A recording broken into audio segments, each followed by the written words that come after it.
Even wana media pia wale wako mbali wanaotutazama, tunaombea baraka. Labda mnasauliza diasporians wako wapi? Diasporians they are on transit. Ndio mama Natalie. Some of them wanakuwa on transit, wanakuja hapa kwa kipindi, wengine wanatembea wakienda. Na tulisema wakipata nafasi hiyo ndio wakienda nje. Probably even those of us who are here could be a diasporian, even in our midst, wageni ambao wameingia. Ni kwamba kanisa hili tunawapokea kwa furaha, na mkienda kule nje pia tunaomba, tunakuaga na mitandao yetu ya kanisa la Full Gospel Church of Kenya Kipawa. Ukiwa kule unaweza kufuata on our platform na YouTube channels, ndio pia mnapata kubarikiwa. So mkisikia diaspora wako, najua ni sababu they are always on transit. Wengine tunakuwa nao kipindi, wengine wanaondoka, lakini pia wakiwa upande ule huwa wanatufuata. So thank you even for that opportunity to minister to our dear ones when they are out of this country. So God bless you. So nafasi hii tuko nayo ni ya neno la Mungu. Shoshotoka hivi, shoshotoka toka hivi. Shoshotoka hivi mwanzo ni roho washo. Amen. Amen. Tuliaga shosho. Amen. Amen. Amen. Tupige Bwana Yesu makofi. Nasikia heshima kubwa kumpa mzazi wetu nafasi kama hiyo, sababu ni baraka kubwa kuwa na mamu na shosho wetu, maito wetu. Kila dimo is such a blessing. Mimi ninasemaga nikiona shosho kwa service, is something I feel divine connection. Kwamba we are so blessed to be here, tukiwa na mamu wetu, na nasikia hapo she feels welcome. Unajua kuna mali watu wakifika hiyo umri wanakuaga ni kama kila mtu anasema anamuondokea. Si ni kweli? Mara kwingi hatujakosa kupata wazazi ambao wakifika umri wa shosho wanakaa very lonely, very wanakaa tu maisha mengine. Lakini shosho tunakupenda. Thank you Mama Chris and my sister kwa kuwa Grace, kwa kuwa na shosho na kumpa hiyo environment mzuri hata furaha. Si ni baraka? Na wazidi kuota neema hiyo. Wanafikiria ya miaka mingi ta shosho tigo ya furaha na amani na kuwa na ushindi mkubwa wa Bwana. So nafasi ambayo tuko nayo ni kulipokea neno la Mungu. Ndio kama ungekuwa na mahali ya kuandika, labda utatafuta kidogo. Kama una mahali ya kusoma Biblia, utatafuta Biblia yako kidogo ndio tupate kuandamana pamoja. Asanteni viongozi. Nashukuru sana my elders being with us today. Even the other church leaders, we appreciate all of you for being great co-workers in this work. Unajua mimi nikiwa peke yangu kama mchungaji, hii kazi wewe sifanya, lakini support yenu ni kubwa. Kuna wengine hapa aliamka mapema, hospitality industry, tunashukuru sana my sister, our chair lady, Mama John na wengine. Mnaamka mapema, unakuta huko anaamkia usiku. Ana make sure my sister Mama yangu, dada yangu Elizabeth na wengine, mnaamka mapema, unakuta amefanya vitu mingi sana kabla tuwe amefanya kazi nzuri. So we appreciate everybody for the good work you are doing. We may not even see, but the Lord will see your sacrifice and the Lord sees your work. So tunasoma neno la Mungu katika kitabu cha Wafalme wa Pili. Kwa geni naitwa mchungaji Kariuki Jona, nimeokoka, Yesu ni Bwana, na nashukuru sababu ya neema hii amenipa ya kibali cha wokovu na neema ya kumtumikia katika mahali hapa. Na kwa hivyo kama mchungaji tunakaribisha kwa niaba ya kanisa lote, na wakati mtakuwa hapa tunakaribisha sana kwa neema hiyo, na pia tukiwaombea baraka ya Mungu iwe nanyi katika maisha yenu. Hili kanisa la tunaita la Kipawa, jina lake ni la kipekee, si mahali kwingi nimesikia jina hili. Tumetembea katika taifa letu, lakini jina hili ni la kipekee.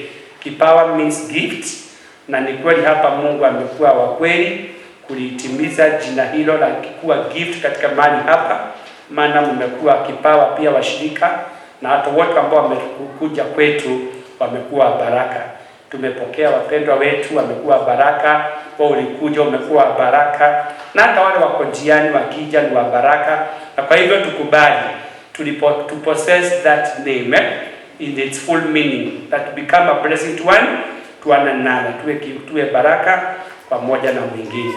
Wafalme wa Pili, nasoma kitabu cha Wafalme wa Pili, tutasoma hapo litakuwa ama tutasoma kitabu kimoja tu, tutasoma nyingi leo, labda kusoma hii moja katika kitabu cha Wafalme wa Pili, Second Kings, Wafalme wa Pili mlango wa 4, kuanzia hapo 18 tutaanza pale. Second Kings chapter number 4 from verses 18. Tukisoma hapo mbele, lakini labda muda wetu tukubaliwe tusome kumalizia upande wa chini wa kumalizia hicho kitabu, ila tu labda ukipata nafasi unaweza soma the entire chapter. So Second Kings chapter number 4 from verses 18. You get the projection in Swahili. Yes, there we go.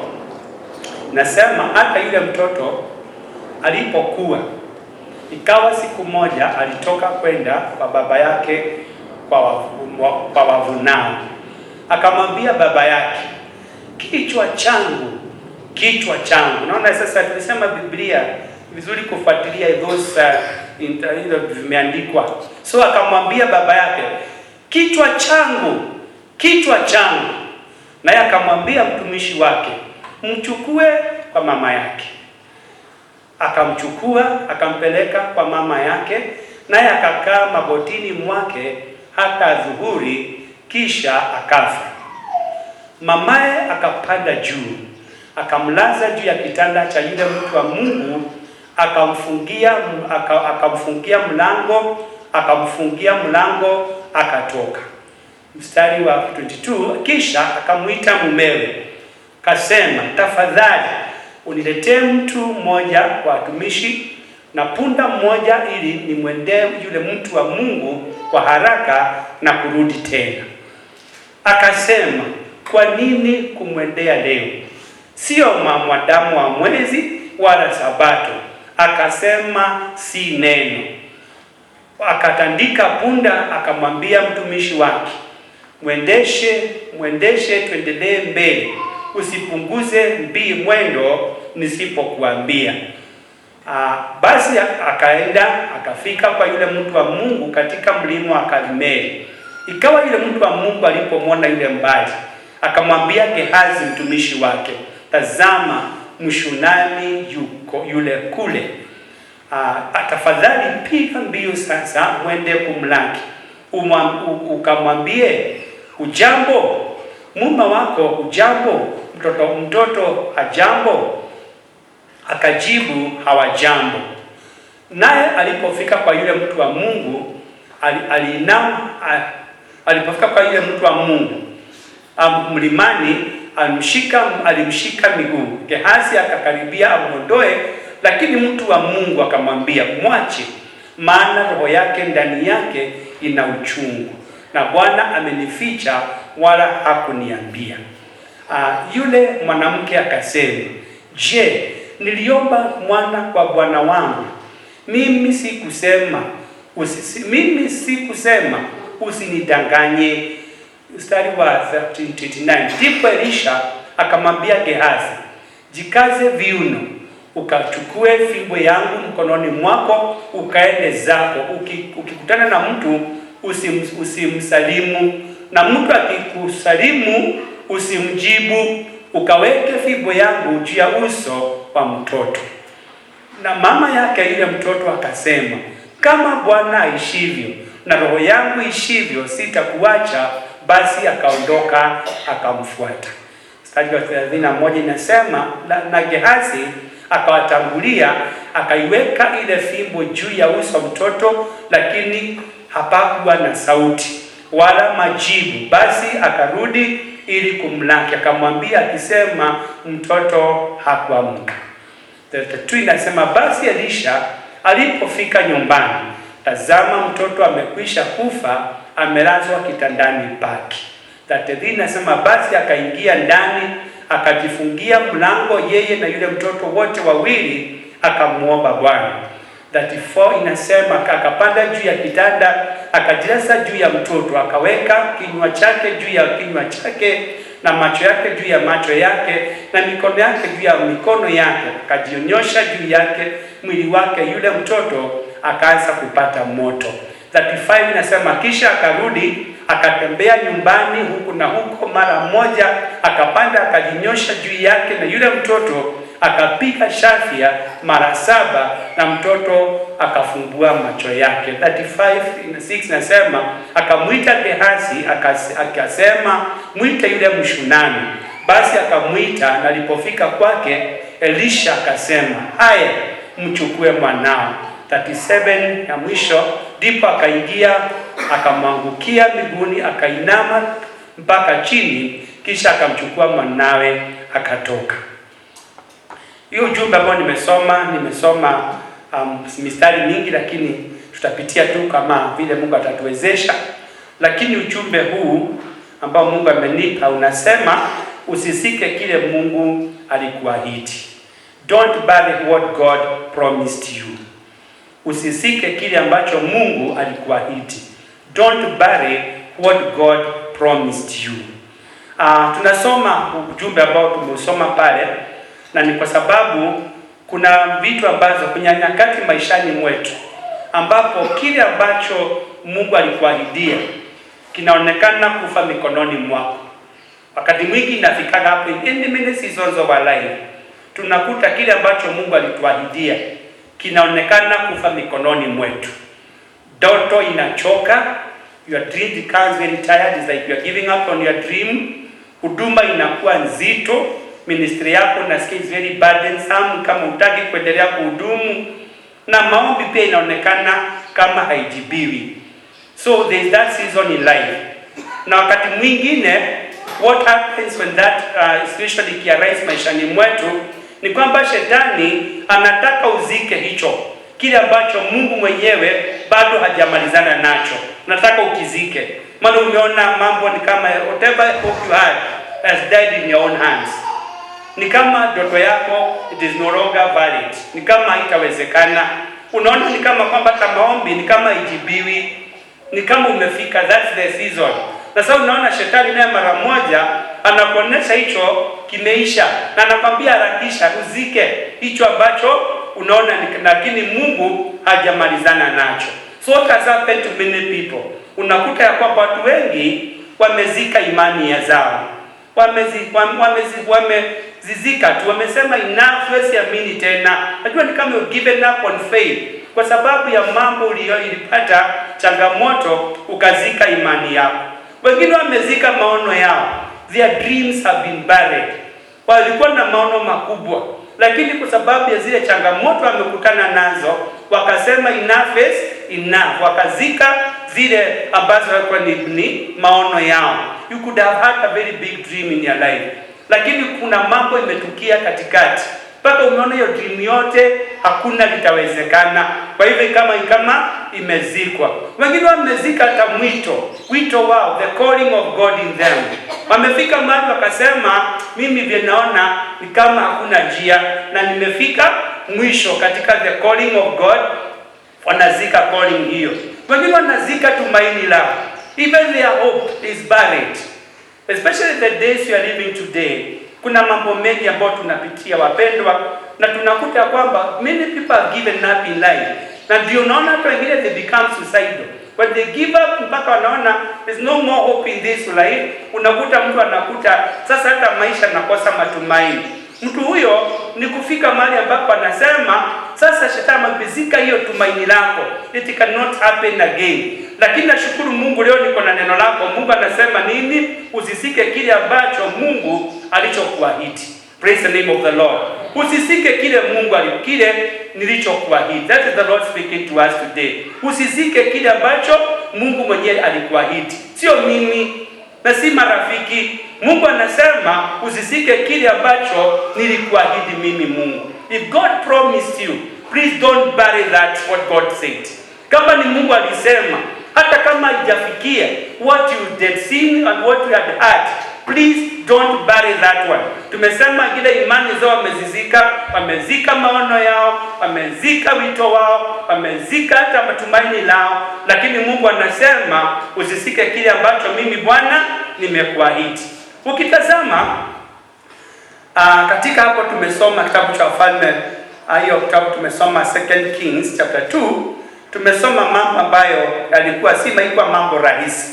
Maana tunaona kwamba kulikuwa na ahadi hapa ambayo Biblia inasema hapa, tumesoma mstari, nisome tu kidogo 18 and to 20. Basi yule mtoto alipokuwa, ikawa siku moja alitoka kwenda kwa baba yake kwenye wavunao, akamwambia baba yake, kichwa changu. Naye akamwambia mtumishi wake, mchukue kwa mama yake.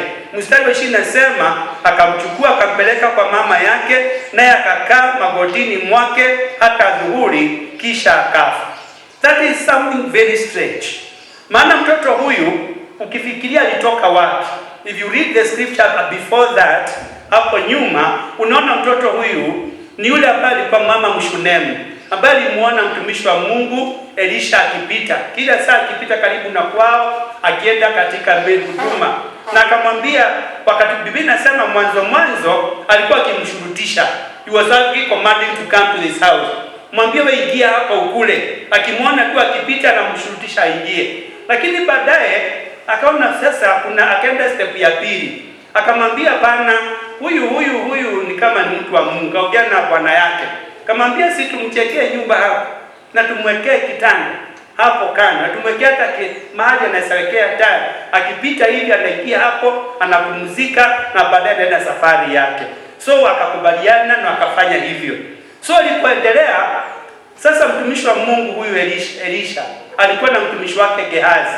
Baada ya kuona ile ukarimu amekarimiwa na huyu mama na hii familia, wakaulizana, wakamuita, akamwambia nitie huyu mama, kwa sababu we need to appreciate the good work ile ametufanyia, wacha tumpatie labda hata kumshukuru kwa sababu ya hilo.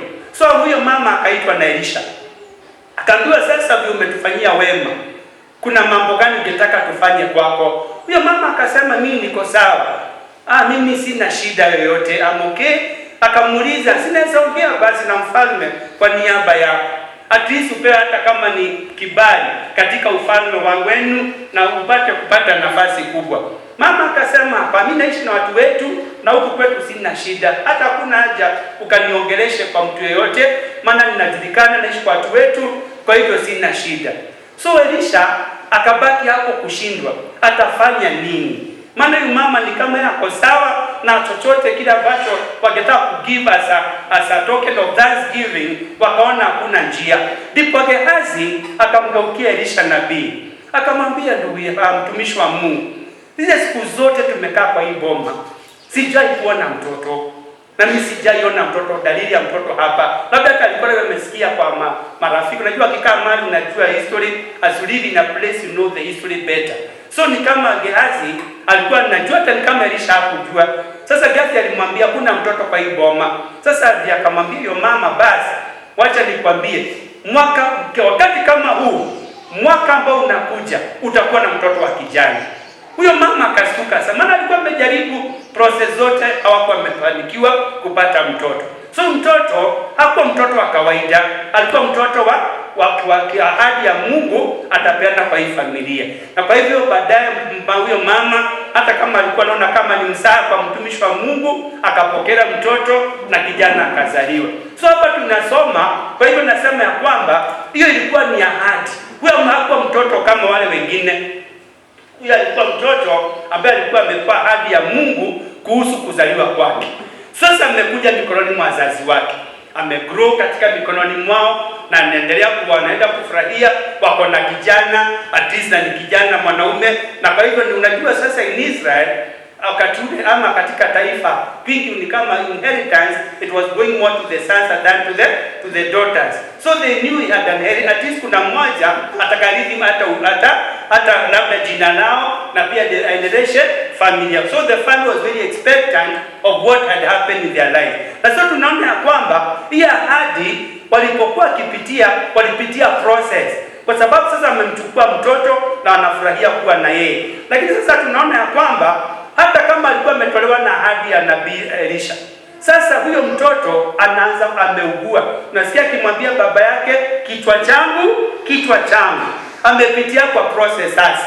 Imagine mtoto huyu ni ahadi na ni kabisa ni Mungu alipeana katika hii boma. Lakini sasa mtoto ndiye huyo ameugua, amelia kichwa changu. Baba yake akashindwa nifanye nini na mtoto. Maana sasa hiyo age nyingine unaona mtoto ile mahali yako wacha aende kwa mama yake, labda atajua pia atamtuliza.